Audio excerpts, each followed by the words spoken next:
Details about the shooting death of Antwon Rose. According to the district attorney, an autopsy report found that Rose was shot in the right side of the face, the right elbow, and in the back, and it was the wound to his back that killed him. Meanwhile, the East Pittsburgh officer who shot and killed Rose has been arrested this morning. He's been charged with criminal homicide. All of this as we're waiting for an update from the district attorney in just moments. Let's go to our Athena Jones, who is live in Pittsburgh with more this morning. A number of details about how he died, what shot it was that took his life, the account of the police officer that is changing. All of that has just come out. What can you tell us?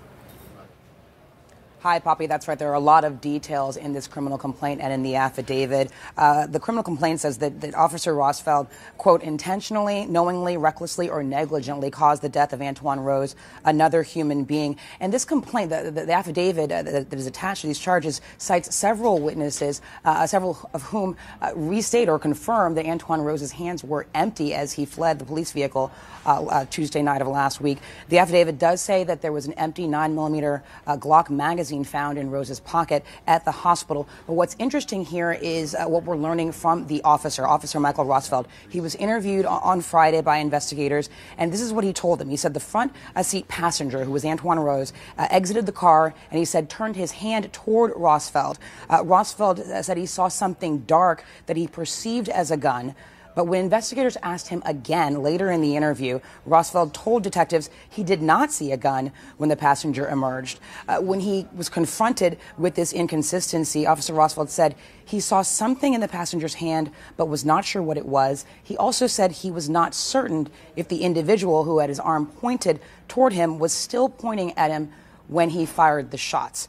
So those are some of the details we're learning from this affidavit. As you mentioned, Rosfeld was arrested and fingerprinted according to the criminal docket. We also have an interesting question that could come up at this press conference with the district attorney, Stephen Zappala. His spokesperson, Mike Manko, has said on the issue of bail, their office argued vigorously against the setting of bail in this case, citing Pennsylvania law. And so they disagree with the judge's decision in this case to set bail for Michael Rosfeld. Okay, Athena Jones, thank you very much. Again, we're going to hear from the DA in just moments, and we'll carry it here for you as well. I'm joined by CNN law enforcement analyst, retired FBI supervisory special agent James Galliano. Nice to have you here. There's a lot to take through here, but just the matter of death. We've now learned that it was the shot to his back of this unarmed 17-year-old black teenager that killed him. Sure. Complex cases, these things always are, and we'll get more information as it goes forward, and hopefully when the DA gives a press conference, that'll kind of clear up some of these concerns that we have. A couple things to stipulate. First of all, you've got a 17-year-old kid whose family's grieving. We get that as a sober situation. Second of all, the police officer, and we'll get into some of the background on him in a second, but the police officer was responding to a drive-by shooting, and within 15 minutes found a vehicle that matched the description, that also had some gunshots that had apparently pierced the window on the side of the vehicle. As the officer calls in for assistance and then tries to prone out the three people in the vehicle, which is the appropriate thing to do, two of them take off. Now, there's two court cases that happened in the 80s that are really going to guide whether or not this officer has a leg to stand on. The first was in 1985, Tennessee versus Garner, which is the fleeing felon statute, which basically says, did the officer shoot somebody from behind who was fleeing, who had committed in front of them some type of violent action? Right. We don't know if that happened, and there's nothing to say that there is. No account says that happened. The second is Graham versus Connor, which basically says the objective reasonable standard. Would a reasonable person react the way that that officer did under the circumstances? The inconsistency in the statements that this officer has given. Let me put it up on the screen and just read this for you in full from the criminal complaint.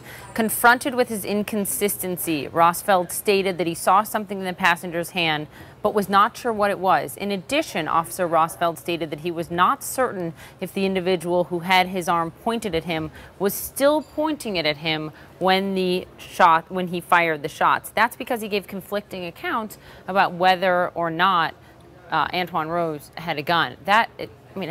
Is that problematic? Those inconsistencies are.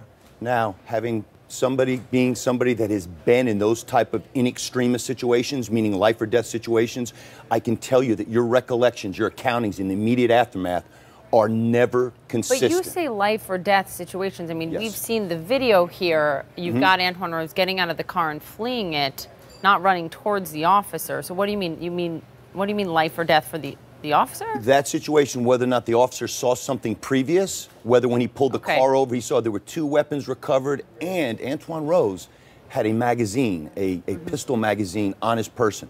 Does that give him the right to shoot him in the back? No. We can't say that right now without more facts coming out. Hopefully the DA will clear that up. Unarmed, but as you noted, had this